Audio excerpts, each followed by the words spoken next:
বিসমিল্লাহির রহমানির রহিম। সুপ্রিয় শিক্ষার্থীবৃন্দ, আজকে আমরা তোমাদেরকে ম্যাট্রিক্সের বেসিক কনসেপ্টের পার্ট 2 নিয়ে আলোচনা করব, যেখানে প্রথমে রয়েছে একক বা অবেদক ম্যাট্রিক্স। তো একক বা অবেদক ম্যাট্রিক্স কাকে বলে? কোনো একটা কর্ণ ম্যাট্রিক্সের যদি প্রধান কর্ণগুলো আমার 1 1 হয় এবং বাকি ভুক্তিগুলো যদি শূন্য হয়, তখন সেটাকে আমরা কর্ণ ম্যাট্রিক্স বলবো। যেমন সাপোজ ধরো a ইকুয়ালস টু হচ্ছে আমার 1 0 0 1, ঠিক আছে। এটা হচ্ছে, এখানে লক্ষ্য করো, এই যে প্রধান কর্ণের ভুক্তিগুলো হচ্ছে আমার 1 এবং বাকি ভুক্তিগুলো হচ্ছে আমার 0। এরকম যদি হয়, প্রধান ভুক্তিগুলো 1 এবং বাকি ভুক্তিগুলো যদি 0 হয়, তখন সেই কর্ণ ম্যাট্রিক্সটাকে বলা হবে একক বা অবেদক ম্যাট্রিক্স। এখানে দেখো সারি সংখ্যা 2টা এবং কলাম সংখ্যা 2টা, সুতরাং এটাকে আমরা অনেক সময় এভাবেও লিখতে পারি I2 মানে হচ্ছে 2 ক্রমের একক ম্যাট্রিক্স, ঠিক আছে। I2 মানে হচ্ছে 2 ক্রমের একক ম্যাট্রিক্স। ঠিক একইভাবে A ইকুয়ালস টু যদি এরকম হয়, আমার A ইকুয়ালস টু যদি 1 0 0, তারপর হচ্ছে 0 1 1 0 1, সরি,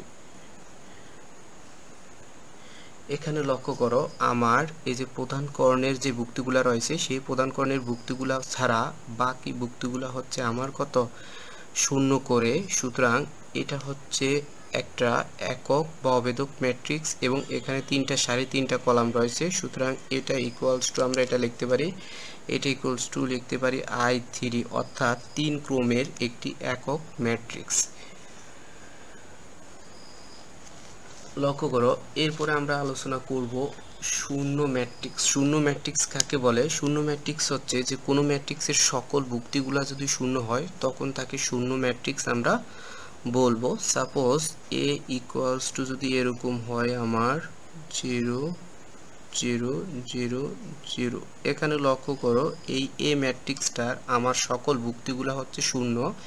ভুক্তি কাকে বলা হয়? এই প্রত্যেকটা উপাদানকে এক একটা ভুক্তি বলা হয়। তো এই ভুক্তিগুলো যদি শূন্য হয়, তখন সেটাকে শূন্য ম্যাট্রিক্স বলবো, ঠিক আছে। এরপরে রয়েছে আমাদের সমঘাতী ম্যাট্রিক্স। তো সমঘাতী ম্যাট্রিক্স কাকে বলে? লক্ষ্য করো, সমঘাতী ম্যাট্রিক্স হচ্ছে কোনো বর্গ ম্যাট্রিক্স A কে সমঘাতী বলা হবে যদি A square equals to A হয়। সাপোজ ধরো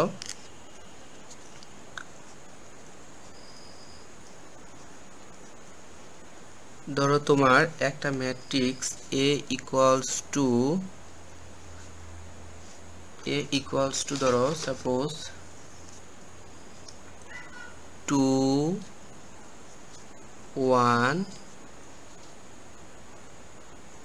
-2 -1 এরকম রয়েছে, ঠিক আছে। এখন এই ম্যাট্রিক্সটার তুমি যদি A স্কোয়ার বের করো, ম্যাট্রিক্সটার যদি A স্কোয়ার মানে হচ্ছে A ইন্টু A, অর্থাৎ এই ম্যাট্রিক্সটাকে দুইবার লিখে তোমাকে গুণ করতে হবে। এখন ম্যাট্রিক্সে, দুইটা ম্যাট্রিক্সে কিভাবে গুণফল বের করতে হয় সেটা আমি পরবর্তী লেকচারে তোমাদের দেখাবো। এখন জাস্ট তোমরা দেখে নাও যে A স্কোয়ার তুমি যদি বের করো এবং সেই A স্কোয়ারের যে মান, সেটা যদি A এর মানের সমান হয় আমার, তখন এটাকে আমরা সমঘাতী ম্যাট্রিক্স বলবো, ঠিক আছে।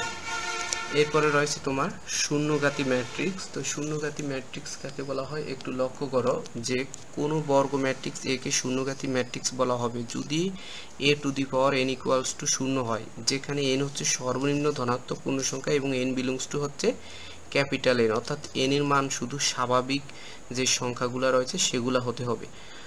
অর্থাৎ শূন্যঘাতী ম্যাট্রিক্স বলতে বোঝানো হয়েছে, তুমি কোনো একটা ম্যাট্রিক্স সাপোজ তোমার যদি A হয় এবং সেই A এর উপরে তুমি যদি A স্কোয়ার A কিউব এরকম করতে থাকো, তো সর্বনিম্ন যেই ঘাতের জন্য তোমার ম্যাট্রিক্সটার মান 0 হবে, সেটাকে তোমাকে শূন্যঘাতী ম্যাট্রিক্স বলা হবে। যেমন সাপোজ ধরে নাও A ইকুয়ালস টু ধরো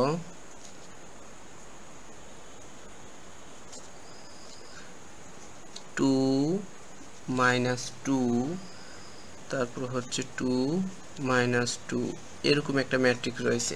এখন এই ম্যাট্রিক্সটার তুমি যদি A স্কোয়ার বের করো, ঠিক আছে, A স্কোয়ার বের করো এবং সেটা যদি এরকম হয়, একটা শূন্য ম্যাট্রিক্স চলে আসে, শূন্য ম্যাট্রিক্স যদি চলে আসে তখন সেটাকে আমরা কি বলবো, শূন্যঘাতী ম্যাট্রিক্স বলবো। ঠিক আছে, এটাকে আমরা শূন্যঘাতী ম্যাট্রিক্স বলবো। এখন লক্ষ্য করো, যদি আমার এ স্কোয়ার করার ফলও আমার দেখতেছি এটা শূন্য চলে আসে, যদি এ স্কোয়ার করার ফলও আমার শূন্য আসে এবং এ কিউব করার ফলও আমার যদি শূন্য আসে, তাহলে তোমাকে সর্বনিম্ন যেই সংখ্যাটা করলে তোমার শূন্য আসবে সেটার জন্য সেই ম্যাট্রিক্সটাকে শূন্যঘাতী ম্যাট্রিক্স বলা হবে।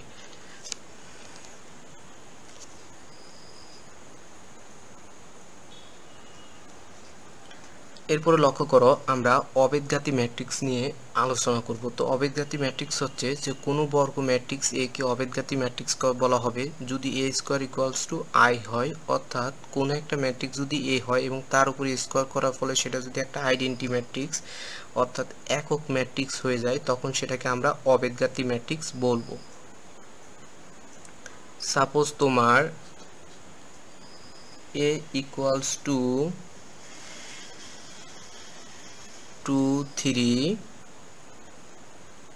-1 -2 এই ইকুয়ালস টু সাপোজ একটা ম্যাট্রিক্স রয়েছে। এখন তুমি যদি এটার স্কোয়ার বের করো এবং সেই স্কোয়ারের মান যদি এরকম হয় তোমার 1 0 0 1 অর্থাৎ 2 ক্রমের একটা একক ম্যাট্রিক্স যদি হয়, তখন সেটাকে বলা হবে অবেদঘাতী ম্যাট্রিক্স। এরপরে আমরা শিখব ট্রান্সপোজ ম্যাট্রিক্স সম্পর্কে। ট্রান্সপোজ ম্যাট্রিক্স বলতে কি বোঝানো হয়, যে কোনো ম্যাট্রিক্সের সারিগুলোকে যদি তুমি কলামে অথবা কলামগুলোকে সারিতে পরিণত করলে যে নতুন ম্যাট্রিক্স পাওয়া যাবে সেটাকে আমরা ট্রান্সপোজ ম্যাট্রিক্স বলবো। সাপোজ ধরো এ ইকুয়ালস টু আমার রয়েছে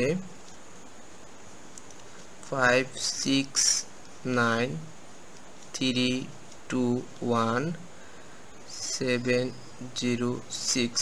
ধরো এটা হচ্ছে একটা ম্যাট্রিক্স। এখন এই ম্যাট্রিক্সটার আমরা যদি ট্রান্সপোজ ম্যাট্রিক্স বের করি, ট্রান্সপোজ ম্যাট্রিক্সকে এ টু দি পাওয়ার টি অথবা এ প্রাইম দ্বারা চিহ্নিত করা হয়। তো আমরা যদি এটা ট্রান্সপোজ ম্যাট্রিক্স বের করি, সেক্ষেত্রে তোমাকে যেটা করতে হবে সেটা হচ্ছে এই ম্যাট্রিক্সটার এই যে সারিগুলোকে কলামে অথবা এই কলামগুলোকে সারিতে পরিণত। তো আমরা কি করব, সারিগুলোকে জাস্ট কলামে পরিণত 5 6 9 এটা হচ্ছে সারি, আমরা এটাকে কলামে দিয়ে দিব 5 6 9। ঠিক আছে, এরপরে সারি রয়েছে 3 2 1 এটাকে আমরা কলামে পরিণত করব 3 2 1। তারপরে হচ্ছে 7 0 6 7 0 6। এই যে এখানে আমরা যে ম্যাট্রিক্সটা পেলাম সারিগুলোকে কলামে পরিণত করার ফলে সেটাকে বলা হবে ট্রান্সপোজ ম্যাট্রিক্স, অথবা তুমি চাইলে কলামগুলোকে সারিতে পরিণত করতে পারো, সেম রেজাল্ট আসবে। এরপরে আমরা শিখব প্রতিসম ম্যাট্রিক্স। প্রতিসম ম্যাট্রিক্স হচ্ছে কোনটা, যে কোনো একটা ম্যাট্রিক্স যদি এ হয় এবং সেই ম্যাট্রিক্সের যদি তুমি ট্রান্সপোজ করার ফলে আগের পূর্বের ম্যাট্রিক্সটি পাও, তখন সেটাকে আমরা প্রতিসম ম্যাট্রিক্স বলবো। ঠিক আছে, সাপোজ ধরো এ ইকুয়ালস টু তোমার রয়েছে ধরো 2 0 -1, তারপরে রয়েছে 0 3 4 -1 4 5। ধরো এটা হচ্ছে একটা ম্যাট্রিক্স। এখন এই ম্যাট্রিক্সটার তুমি যদি ট্রান্সপোজ বের করো, অর্থাৎ এই ম্যাট্রিক্সটার সারিগুলোকে কলামে যদি পরিণত করো আগের পূর্বের ম্যাট্রিক্সের মতো, এবং সেটা যদি তোমার এই ম্যাট্রিক্সটি পাওয়া যায়, অর্থাৎ এটা ট্রান্সপোজ করলে যদি পূর্বের ম্যাট্রিক্সই পাওয়া যায়, তখন সেটাকে আমরা বলবো প্রতিসম ম্যাট্রিক্স। এরপর আমরা শিখব বি প্রতিসম ম্যাট্রিক্স। বি প্রতিসম ম্যাট্রিক্স কাকে বলে? বি প্রতিসম ম্যাট্রিক্স বলতে বোঝানো হয় যে কোনো একটা ম্যাট্রিক্স যদি তোমার এ হয় এবং সেই এ এর ট্রান্সপোজ করার ফলে যদি সেটা -a এর সমান হয়, তখন সেটাকে আমরা বি প্রতিসম ম্যাট্রিক্স বলবো। সাপোজ ধরো এ ইকুয়ালস টু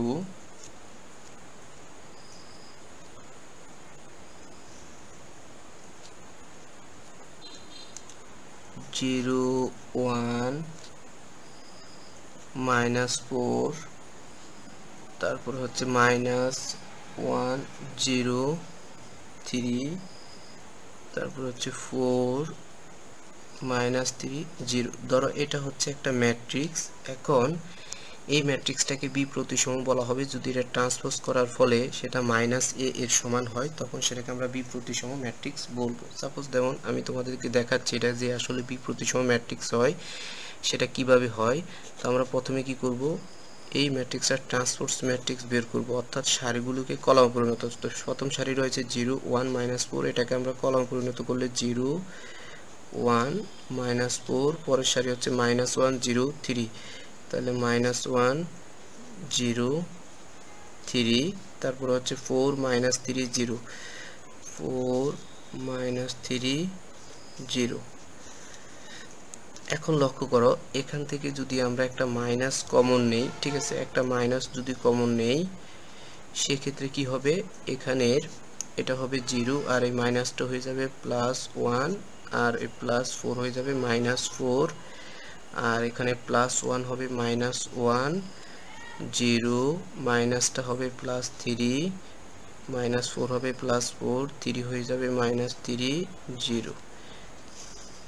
এটা লক্ষ্য করো এটা আমার a এর সমান, অর্থাৎ a যে ম্যাট্রিক্সটা রয়েছে এটা সেম জিনিস।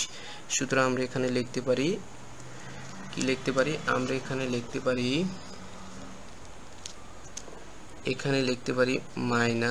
-a, অর্থাৎ a to the power a equals to -a। সুতরাং এটাকে আমরা বি প্রতিসম ম্যাট্রিক্স বলবো। ধন্যবাদ সবাইকে। যদি ভিডিওটি ভালো লেগে থাকে অবশ্যই চ্যানেলটি সাবস্ক্রাইব করবে।